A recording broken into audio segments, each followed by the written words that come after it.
Hey, bossettes. So, with all of the talk about DEI programs being removed by Trump's executive order, many minority owned businesses and women owned businesses have been wondering if they can still win government contracts. And the answer is yes, you can still win government contracts. Myself, I won a $1.5 million contract with our local government without any DEI initiatives or without any DEI certifications. And I just want to encourage you. So, in this video, I'm going to kind of walk through how we did that and show you how you can still win a government contract even without a DEI program being in place at that particular entity, that whether it be a business or a federal government agency. So if this is something that you are interested in, make sure that you stay tuned because we're going to be covering everything that we did to win our $1.5 million contract. Okay. So we know that Trump has put in these executive orders to a whole lot of different executive orders. And a lot of them are absolutely crazy. There's one in particular I don't mind. And I'm just going to be frank. It is the executive order about upgrading all of the federal agency offices. And so for one, I'm okay with that because we have a construction business. But outside of that, I haven't gone through all of the executive orders, but a lot of them are crazy. And I know the one that is dear to me that he just banned was the DEI program. And not necessarily because we needed it. We were looking to go ahead and get minority certified. So I'm not sure what the future holds for that. So right now we're obviously not even working on that in our business. But I wanted to really talk to all of those entrepreneurs who are on that track to work on getting that minority certification because they knew what opportunities might be afforded to them if they had that certification. And let you guys know, you still can continue to work and look and apply for government contracts and local contracts, municipal contracts, all of these things, corporate contracts. Because with this executive order to ban the DEI programs, it's absurd. It's crazy. And I in no way, shape, or form really support that. With that being said, we're still going to run our business in decency and in order. We're still going to continue to go after contracts. And I want you to do the same. So Trump has had an executive order to remove DEI programs from federal agencies, stating that all contracts must be won based off of merit and not skin color. And that is absolutely crazy because we know that a lot of times people of the Caucasian race, or if they're Caucasian, they don't have to jump through as many hoops and it's not necessarily that we are winning a contract solely because we are a minority. Usually you have to have all these different I's dotted and T's crossed. You have to have the ability to do specific work. And it's not because you're Black that you get to do that work, and you just get hired to meet a quota. That's not what it is. What a DEI program does, it gives that particular business an incentive to make sure that they are not discriminating and they are hiring minority businesses and women-owned businesses. And for those individuals that are thinking that these DEI programs are the cause of hiring unqualified individuals, it's crazy because as a minority-owned business, whether we have a certification or not, we're 100% minority-owned. We still had to meet the qualifications that were set forth in our contract to win the contract. We still have to abide by those same rules and different things. So to say that because diversity, equity, and inclusion is around, it means that they're hiring less qualified people is crazy. Nevertheless, with a DEI program or not, you can still win contracts because what's not happening is that they're not saying, hey, You cannot hire a minority-owned business. You cannot hire a woman-owned business. But with that being said, I absolutely know that there are individuals that will not hire a company solely because they are a minority-owned business. I get that. However, what the DEI program being taken away means is that there are no longer any incentives for the government agency to work with a minority-owned business. Typically, what happens is they're benefiting from hiring a minority business. Without a DEI program, those incentives aren't there necessarily. But what can be there, what you need to focus on is the relationships that can be built within those agencies. It's not about what you know all the time, it's about who you know. And if you follow any government contract guru or anyone like that, they're going to tell you, hey, go to these networking events, meet these people, have conversations with them, because these relationships that you're building is going to help they do business with people that they like, know, and trust. So with that being said, relationships can help your business go a long way. And the other part to this is also understanding that, boss, what is for you is for you. If God has a government contract for you, if there is a place for your business in this particular government agency, God is going to open a door, and you need to pray and ask God to go before you and make a way for you in that spot that you are working in. And He will do it if that's His will. And the reason I say that is because that was our experience. We now have two contracts. One is within our local municipality, and that is our biggest contract to date. It is a $1.5 million contract. The second is with our local transportation department. And so we've won those contracts without any minority certifications. They may have had a DEI program in their agency, but they did not get any benefit from us because we are not certified as a minority. We went out after those contracts without having our certification.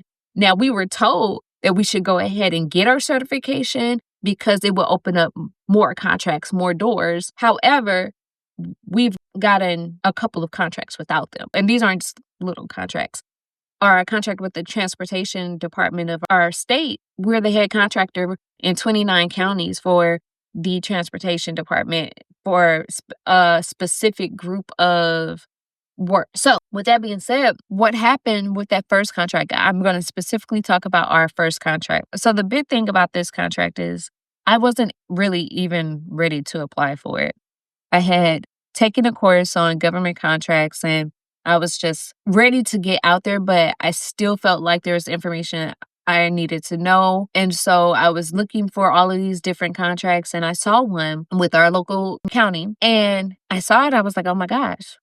This is exactly what we do. We've been doing this for years. And so I saw that they had a pre-bid meeting to get more information. And so that you can meet the procurement team.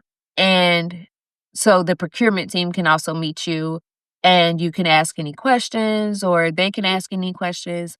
And so this particular day, I was sick. And I was like, I'm going to go ahead and get on because I want to learn. I want to see how this process works. And so I got on and I noticed that there was maybe about 5 different individuals on the screen. And so they started talking and my screen was off. My hair wasn't even done, y'all, because I was sick. And so they're starting to talk and I'm like, okay, listening to their questions and they called my name. And I was like, oh, they're talking to me. I'm muted and I answered the question. But while I'm answering the question, I'm looking through the screens and I'm realizing that each one of these people work on the procurement team.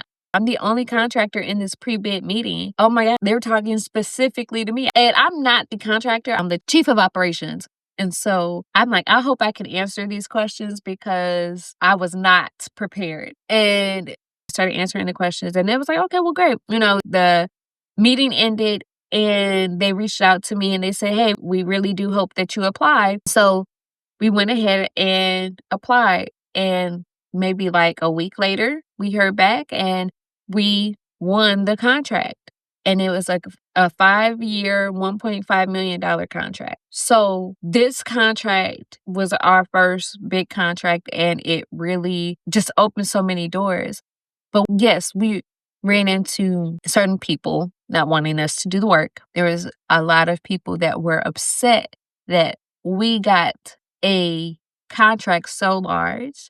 We're young, we're Black, and so we were met with a lot of opposition. However, there were two individuals, three really, but specifically two individuals that really went to bat for us. And one of them was the head of the department, and he's a white man. And this man, as a believer, he talked to my husband, and outside of looking at specific jobs, he actually prayed with my husband. He spoke life into my husband.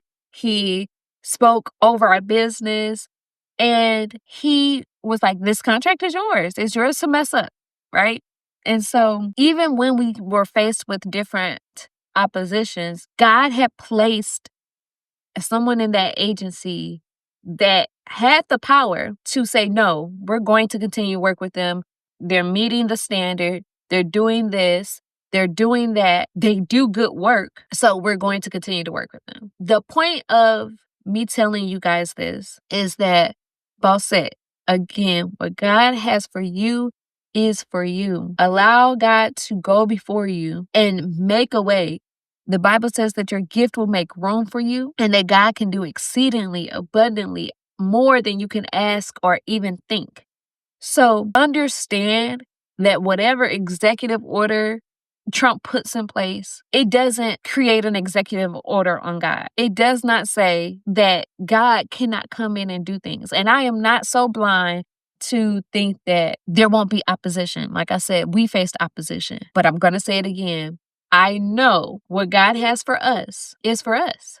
And if God be for us, who can be against us? Right? Now, with that being said, you still have to have your I's dotted and your T's crossed. You still need to make sure that you've built capacity in your business to be able to handle these contracts, to be able to handle the finances, to be able to hire the team. Because these ain't little bitty contracts, okay? You got to be able to do what you're supposed to do. So that's what I want you to focus on, is building your capacity as a small business to make sure that you can operate as a legal business, as a big business, as a corporate business, even though you're a small business. So you really have to make sure that you have the financial capacity, have the staffing capacity, or you have a subcontractor that you work with that does this work, whatever. But you got to make sure that you don't prove them right.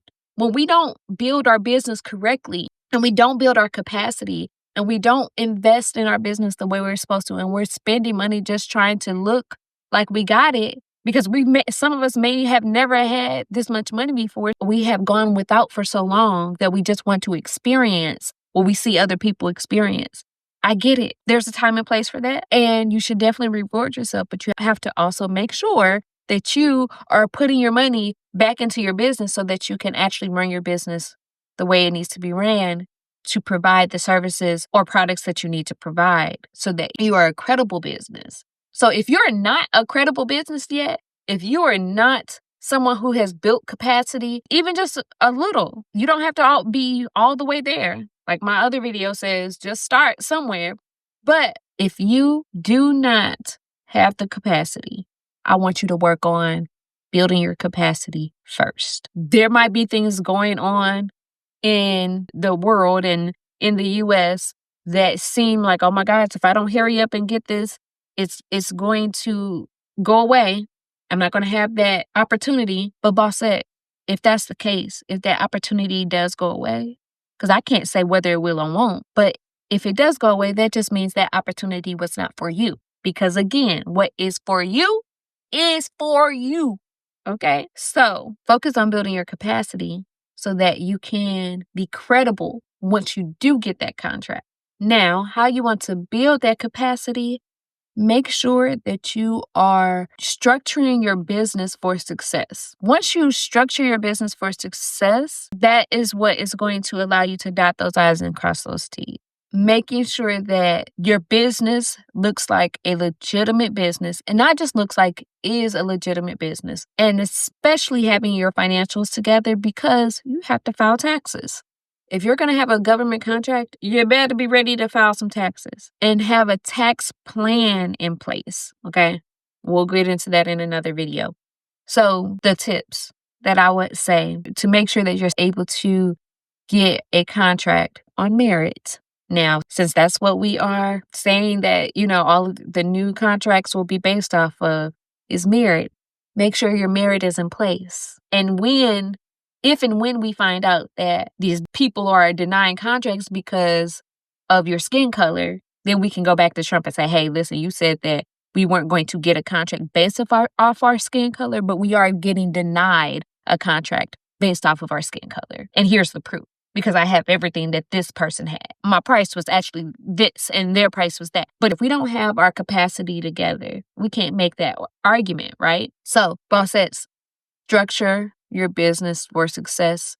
Make sure that your entities are set up, your financials are set up correctly, your payment systems, your taxes and your tracking systems for your financials are set up correctly. All of that needs to be done. And really, this is the first thing. Allow God to go before you. Pray that the Lord will send someone in that specific area or wherever you're trying to apply for a contract. Ask God to plant someone after his own heart that he can speak to and that would have his ear when it comes to who to bring in. As long as you have all your I's dotted, your T's crossed, your capacity built, even without a minority certification, even without a DEI program. A certification is not going to be your door. God will. Ask God to open doors that no man can close, okay? And he will do it. God is still God. And if he told you to start this business, he told you to apply for that contract, boss said apply and win, okay? So with that being said, if you're a boss or bossette who wants to learn how to apply for government contracts, or you're someone who knows your capacity is not there yet, but you would like to one day eventually apply for government contracts or just really structure your business for success. If you are someone who wants to expedite that process and shorten that learning curve so that you can access your God-given power over your wealth now and start that process now, then go ahead and click the links below. But until then, boss and bossette, make sure that you find a way to boss up today.